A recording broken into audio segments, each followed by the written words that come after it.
15 जून 2020 की रात गलवान घाटी में जो हुआ वो बहादुरी और बलिदान की एक ऐसी कहानी है जिसे समझना बहुत जरूरी है। तो चलिए आज इसी घटना के एक वृत्तांत को करीब से देखते हैं।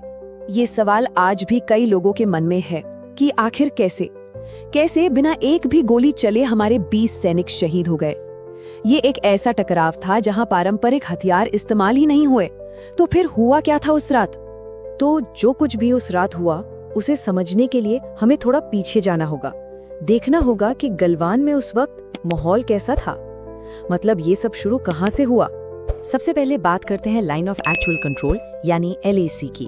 अब देखिए, भारत और चीन के बीच एक पुराना समझौता है कि यहाँ पर सैनिक गोली नहीं चलाएंगे।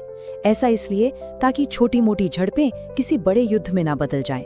और यही नियम उस रात की घटना का एक बहुत बड़ा हिस्सा था, क्योंकि जो भी लड़ाई हुई वो हाथों से हुई।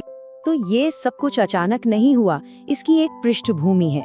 1962 की लड़ाई के बाद से ही ये इलाका बहुत संवेदनशील रहा है।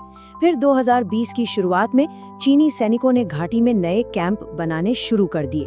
खैर, जून की शुरुआत में दोनों देशों में सैनिकों को पीछे हटाने पर सहमति बनी, लेकिन कुछ ही दिनों बाद इस वृत्तांत के मुताबिक चीन ने वो समझौता तोड़ दिया और एक नई पोस्ट खड़ी कर दी।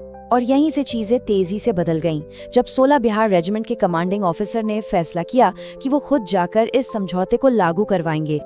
ये थे कर्नल संतोष बाबू, 16 बिहार रेजिमेंट के कमांडिंग ऑफिसर। उन्हें एक बहुत ही शांत और दूर की सोचने वाले लीडर के तौर पर जाना जाता था। वो करीब 35-40 सैनिकों की एक छोटी सी टुकड़ी लेकर आगे बढ़े और उनका मकसद लड़ना नहीं था, बल्कि सिर्फ बात करके समझौते का पालन करवाना था। तो 15 जून की शाम करीब 7 बजे वो चीनी कैंप पहुंचे। उन्होंने शांति से कहा कि समझौते के मुताबिक इस पोस्ट को हटा लिया जाए। शुरू में तो लगा कि चीनी अधिकारी मान गए हैं और कैंप हटा लेंगे, लेकिन जैसे ही भारतीय सैनिक वापस जाने के लिए मुड़े, उन पर पीछे से घात लगाकर हमला कर दिया गया। जो एक शांतिपूर्ण बातचीत थी वो एक धोखे में बदल गई। और इस हमले के साथ ही शुरू हुई 15 जून की वो रात, एक ऐसी रात जहां अंधेरे में 3 घंटे तक आमने सामने की एक बहुत ही क्रूर लड़ाई चली। यहाँ ये जानना जरूरी है कि ये लड़ाई लड़ी कैसे गई। भारतीय सैनिकों के पास हथियार के नाम पर सिर्फ उनके हाथ, पत्थर और लोहे की छड़ें थीं। वहीं दूसरी तरफ चीनी सैनिक वो पूरी तैयारी के साथ आए थे। उनके पास कंटीले तार लिपटी लोहे की रॉड्स थीं। मतलब साफ है, ये कोई अचानक हुई झड़प नहीं थी। इस अचानक हुए हमले से भारतीय सैनिक हैरान तो हुए, लेकिन उन्होंने हार नहीं मानी। कर्नल बाबू ने खुद सामने से नेतृत्व किया और सैनिकों ने तुरंत जवाबी हमला बोल दिया। पीछे हटने का तो सवाल ही नहीं था। जरा सोचिए, रात का घना अंधेरा, खून जमा देने वाली ठंड और ये भीषण लड़ाई 1-2 मिनट नहीं बल्कि पूरे 3 घंटे तक चलती रही। 3 घंटे। और जब ये लड़ाई थमी तो हमें एक बहुत बड़ी कीमत चुकानी पड़ी। भारत ने अपने 20 वीर सपूतों को खो दिया था। इस वृत्तांत में ये भी दावा किया गया है कि चीन को भी भारी नुकसान उठाना पड़ा।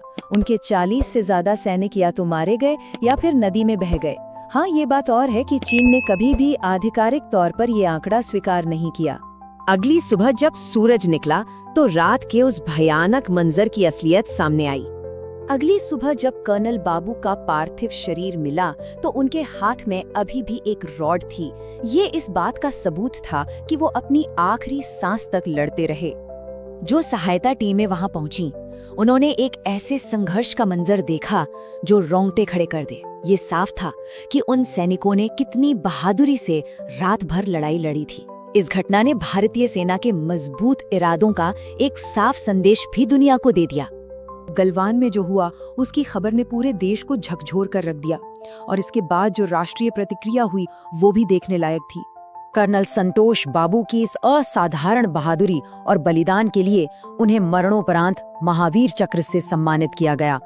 ये भारत का दूसरा सबसे बड़ा युद्धकालीन वीरता पुरस्कार है। जब उनके माता पिता ने ये सम्मान स्वीकार किया तो उनके शब्दों में पूरे देश का दर्द और गर्व झलक रहा था। उन्होंने कहा, हमारे बेटे ने अपने देश के लिए सब कुछ दे दिया। इस घटना के बाद पूरे देश में एकता और देशभक्ति की एक लहर दौड़ गई। सरकार ने भी कड़ा रुख अपनाते हुए दर्जनों चीनी मोबाइल ऐप्स पर बैन लगा दिया। आर्थिक और सैन्य दोनों ही मोर्चों पर एक मजबूत संदेश दिया गया। तो आखिर में एक सवाल बचता है, एक सैनिक की बहादुरी को कैसे याद रखा जाता है? गलवान की कहानी हमें यही सोचने पर मजबूर करती है कि कैसे कुछ लोगों का साहस और बलिदान एक पूरे देश की यादों में हमेशा के लिए अमर हो जाता है और हमें ये भी याद दिलाता है कि हमारी आज़ादी की क्या कीमत है।